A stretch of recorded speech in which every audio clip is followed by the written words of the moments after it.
છે। વડોદરાના સમા વિસ્તારની કેનાલમાં લગાવેલ સોલાર પેનલ સાફ કરતા સમયે એક યુવાન ડૂબ્યો। વડોદરાના સમા વિસ્તાર સ્થિત કેનાલમાં લગાવેલ સોલાર પેનલ સાફ કરતા સમયે એક યુવાન ડૂબી જતા તેની શોધખોળ શરૂ કરાઈ। એક પણ સેફટીના સાધન આપવામાં આવ્યા ન હતા।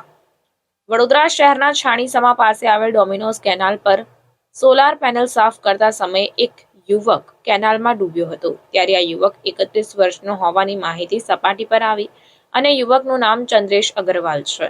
તે ગત સાંજે કેનાલ પર પેનલ સાફ કરતા લથડી ગયો હતો અને સોલાર પેનલ તૂટી જતા યુવાન ડૂબ્યો હોવાની વિગતો ફાયર અને પોલીસને મળી હતી। ત્યારે આ યુવક ખાનગી કોન્ટ્રાક્ટર પર કામ કરતો હતો અને પરિવારજનોએ આક્ષેપ કર્યા છે કે તે ઘણા વખતથી સોલાર પેનલ પર ક્લિનિંગ કરાવતો હતો, પરંતુ એક પણ સેફટીના સાધન આપવામાં આવ્યા નથી।